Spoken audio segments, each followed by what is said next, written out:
चलिए हम लोगों ने रदरफोर्ड के बारे में पढ़ा और इसके बारे में देखेंगे कि रदरफोर्ड जी ने कैसे आपका कंक्लूजन लिया। He selected a gold foil because he wanted as thin a layer as possible. This gold foil was about 1000 atom thick. अब देखो यहाँ पर जो रदरफोर्ड जी ने गोल्ड फॉइल ही क्यों लिया, कोई और चीज भी तो ले सकते थे। उन्होंने कोई और चीज इसलिए नहीं लिया क्योंकि जो है गोल्ड फॉइल बहुत ज़्यादा थिक हो सकता है और उसमें अल्फा पार्टिकल्स को जब पास किया गया तो आप बोल सकते हो कि बहुत अच्छा रिजल्ट निकल कर आया जो कि अदर एटम में नहीं उसको दिख पाता। ठीक है, ठीक। Alpha particles after scattering of alpha particles experiment observe. Alpha particles जब स्कैटर किया गया रदरफोर्ड एक्सपेरिमेंट में गोल्ड फॉइल में, तो उन्होंने क्या अपना एक्सपेरिमेंट में किया था। पहला है most of the fast moving alpha particle past state through the gold foil. उन्होंने अपने एक्सपेरिमेंट में क्या ऑब्जर्व किया कि ज़्यादातर अल्फा पार्टिकल्स जो है सीधा चला जा रहा है। ठीक है, देख सकते हैं आप यहाँ पर ज़्यादातर जो है अल्फा पार्टिकल्स वो क्या हो रहा है, सीधा जा रहा है। देख रहे हैं आप, सीधा जा रहा है। ठीक है, नेक्स्ट उन्होंने अपना क्या बताया है, A few alpha particles are deflected by small angles and a few are deflected through large angles. ठीक है, कुछ अल्फा पार्टिकल्स जो है कुछ एंगल बना के डिफ्लेक्ट हो रहे हैं, कुछ अल्फा पार्टिकल्स थोड़ा बड़े एंगल बना के डिफ्लेक्ट हो रहे हैं, मुड़ रहे हैं। ठीक है, आप देख सकते हो कि कुछ अल्फा पार्टिकल्स आपका क्या हो रहा है, कुछ एंगल बना के क्या कर रहे हैं, डिफ्लेक्ट कर रहे हैं, कुछ बड़े एंगल बना रहे हैं। ठीक है, कुछ छोटे एंगल बना रहे हैं, कुछ आपका ये टर्न बैक कर रहे हैं। ठीक है, सरप्राइजिंगली तीसरे नंबर में दिया है, surprisingly 1 out of every 12,000 particles of alpha appear to rebound turn back on their path. ठीक है, तो अल्फा पार्टिकल्स उन्होंने क्या बोला है कि कुछ अल्फा पार्टिकल्स जो है वो क्या हो जाता है, टर्न बैक, जैसे ही उधर से आते हैं वो वापस रिटर्न हो जाते हैं। देखिए आप, अल्फा पार्टिकल्स क्या हो जा रहा है, इधर से जैसे ही आए गोल्ड फॉइल में वो टकराए और वो रिटर्न हो गए। ठीक है, अब इस एक्सपेरिमेंट को उन्होंने देखा, तो अब उस एक्सपेरिमेंट के थ्रू आपका रदरफोर्ड जी ने क्या कंक्लूजन निकाला है तो वो लोग देखेंगे हम लोग। चलिए देखेंगे कंक्लूजन, क्या अपना निष्कर्ष दिए है रदरफोर्ड जी ने। Following conclusion of Rutherford experiment on alpha particles, क्या कंक्लूजन दिए हैं, पहला हम लोग पढ़ते हैं। Most of the space inside the atom is very empty because most of the alpha particles pass through the gold foil without getting deflected. ठीक है, ज़्यादातर अल्फा पार्टिकल्स जो है, ठीक है, वो सीधा पास हो रहा है। ठीक है, इसका मतलब उन्होंने ऑब्जर्व किया जो जिस एटम में अल्फा पार्टिकल सीधा आपका पास हो रहा है कि इसका मतलब क्या हो गया, यहाँ पर जगह स्पेस क्या है, खाली है। एम्प्टी मतलब क्या हो गया, खाली है। ठीक है, इसलिए वो क्या हो गया, सीधा पास हो गया। दूसरा है few alpha particles were deflected through small और large angle, there is a centre of positive charge occupying very little space in the atom which is very dense.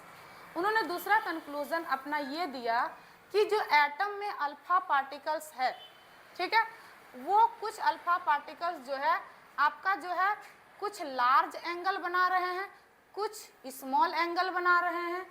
ठीक है, लेकिन कुछ जो है अल्फा पार्टिकल्स वो कंप्लीटली घूम जा रहे हैं, अपने पाथ से वापस चले जा रहे हैं, टर्न बैक हो जा रहे हैं। इसका मतलब ये हो गया कि जरूर अगर जहाँ से अल्फा पार्टिकल्स कंप्लीटली टर्न हो जा रहे हैं, जरूर वहाँ पर कुछ डेंस या फिर हार्ड सब्सटेंस पाया जाएगा। ठीक है, जाता है, जिसको उन्होंने नाम दिया न्यूक्लियस। क्या नाम दिया, न्यूक्लियस। तीसरा उन्होंने क्या बताया, a very small fraction of alpha particles were deflected by 180 turn back so that the nucleus is very dense and hard, does not allow alpha particles to pass through. उन्होंने बोला कि कुछ अल्फा पार्टिकल्स जो है turn back हो जा रहे हैं, 180 डिग्री वापस चले जा रहे हैं, जिधर से आ रहे हैं फिर वही वापस चले जा रहे हैं। इसका मतलब ये जो है जो न्यूक्लियस है, ठीक है, वो एटम के सेंटर में पाया जा रहा है और वो बहुत ज़्यादा डेंस है, घना है और बहुत ज़्यादा हार्ड है। हार्ड मतलब क्या हो गया, कठोर है। ठीक है, इसलिए अल्फा पार्टिकल्स को पास नहीं होने दिया गया। ठीक, नेक्स्ट जो है ये आपका कंक्लूजन निकल गया। अब जो है रदरफोर्ड जी ने कंक्लूजन निकालने के बाद अपना थ्योरी दिया, जैसे कि साइंटिस्ट वगैरह करते हैं, एक्सपेरिमेंट कर लेने के बाद उन्होंने अपना थ्योरी दिया। देखिए उस थ्योरी में क्या दिया हुआ है। अगर आप मेरे चैनल को अभी तक सब्सक्राइब नहीं किए हैं तो प्लीज़ सब्सक्राइब कर दीजिए। ये मेरा फर्स्ट स्टार्टअप है वीडियो का, और ये सोच रहे कि इसमें आपको ज़्यादा से ज़्यादा परिणाम मिले, आपके एग्ज़ाम्स जो अभी मार्च सब में होंगे वो ज़्यादा से ज़्यादा फ़ायदा किया जाएगा। और इसी तरह हमारे और इन्फॉर्मेटिव वीडियो के लिए हमारे चैनल से जुड़े रहेंगे। जब भी आपको कोई नया वीडियो डाला जाएगा तो सबसे पहले आपको व्यूज़ या फिर देखने को मिलेंगे, जो आपके एग्ज़ाम के लिए इम्पॉर्टेंट है। हमारे चैनल का एक चीज़ और ख़ास बात है कि आपको जो है अच्छे से नोट्स यहाँ पर दिया जाता है, जो कि आपको अदर चैनल्स में नहीं मिलेंगे। पूरे चैप्टर का नोट्स एक्सप्लेनेशन के साथ। चलिए देखते हैं। अब जो है रदरफोर्ड जी ने उन्होंने अपने मॉडल क्या तैयार किए एटम का। पहला है there is a positively charge at centre of the atom is called the nucleus. Rutherford ji ने कहा कि जो है एटम के बीच में जो है एक चार्ज है, जिसको उन्होंने नाम दिया है पॉजिटिव चार्ज। क्या नाम दिया है? Positive charge. The size of the nucleus is much smaller than the size of atom. अब ये जो एटम के अंदर जो है न्यूक्लियस है, वो जो है आपका एटम के साइज से बहुत छोटा है। ठीक है, इसका साइज क्या है? बहुत छोटा है।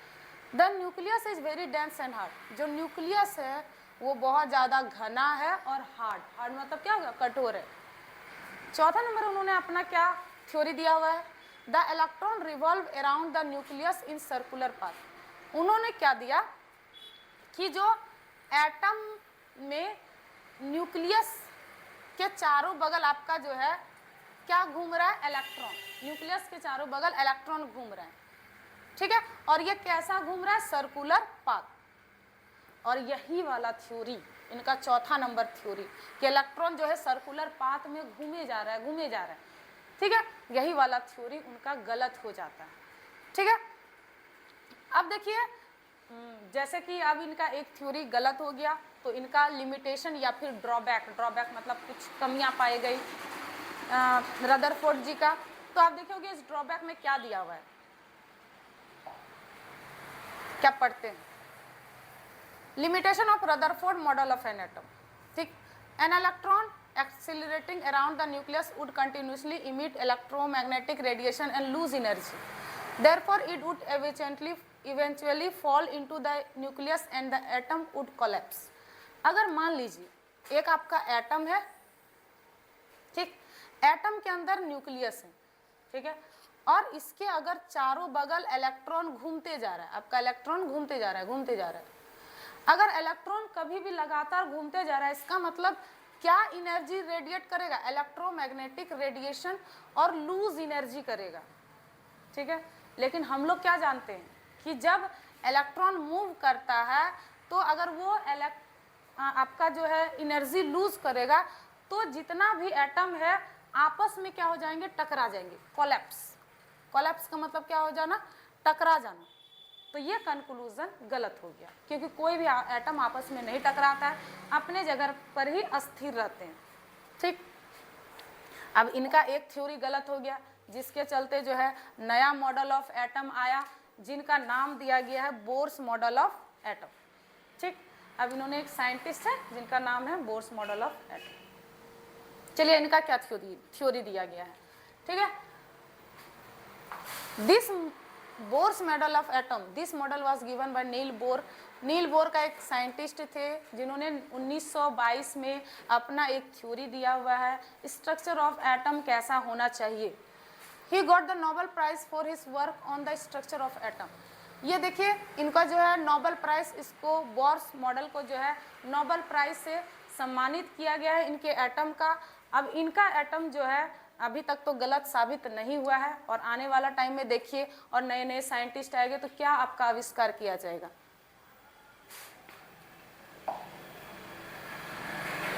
देखिए बोर्स मॉडल ऑफ एटम होता क्या है? Bohr's model of atom can be described as follows. Niels Bohr ने अपना मॉडल ऑफ एटम दिया हुआ है और उस एटम का थ्योरी में उन्होंने क्या डिस्क्राइब किया है, चलिए देखते हैं, एक एक करके पढ़ते हैं। पहला नंबर है an atom is made up of 3 particles electron, proton and neutron. Bohr model ने पहला अपना थ्योरी दिया हुआ है कि एटम जो है 3 पार्टिकल से बने हुए हैं, इलेक्ट्रॉन, प्रोटॉन एंड न्यूट्रॉन, ठीक है। दूसरा थ्योरी क्या दिया हुआ है उन्होंने, देखिए, the proton and neutron are located in the small nucleus at the atom, ठीक है। उन्होंने अपना दूसरा थ्योरी दिया कि एटम के बीच में न्यूक्लियस होता है और ये न्यूक्लियस के अंदर जो है आपका प्रोटॉन पाया जाता है और न्यूट्रॉन पाया जाता है। न्यूक्लियस के अंदर में प्रोटॉन और न्यूट्रॉन पाया जाता है। तो ये बोर मॉडल आर आपका ये दूसरा थ्योरी खत्म हो गया। तीसरा थ्योरी उन्होंने सबसे इम्पॉर्टेंट दिया था और यही थ्योरी जो है रदरफोर्ड मॉडल ऑफ थ्योरी से इनका theory Bohr model of atom का थ्योरी अलग करता है और जो बोर मॉडल का एटम का थ्योरी है इनका सही भी माना गया है। क्या दिया हुआ देखिए, the electron revolve rapidly around the nucleus in a fixed circular called a limited energy level और सेल्स के LMNP। इन्होंने बोर्स मॉडल ऑफ एटम ने बताया कि इन्होंने जो इलेक्ट्रॉन जो घूमते हैं न्यूक्लियस के चारों, ठीक है, वो एक फिक्स पाथ पे घूमते हैं। आप देखिए किस टाइप का फिक्स पाथ दिया हुआ है, आप यहाँ देख ही सकते हो।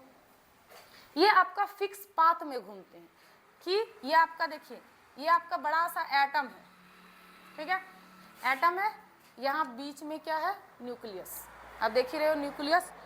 उसके बाद जो ये फिक्स पाथ में इलेक्ट्रॉन घूम रहे हैं, यहाँ एक हो गया आपका K ऑर्बिट, फिर आपका क्या हो गया L ऑर्बिट, उसके बाद M ऑर्बिट हो गया, फिर N ऑर्बिट, और ये कोई रेडिएट एनर्जी नहीं करते, अपना फिक्स पाथ में करते, इलेक्ट्रॉन घूमते रहते हैं, ठीक है। तो इनका थ्योरी जो है वो सही हो गया।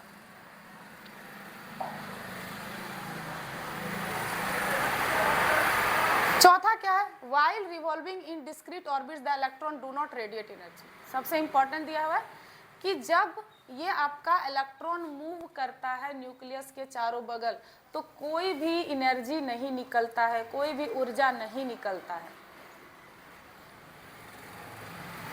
चलिए आज के लिए इतना ही।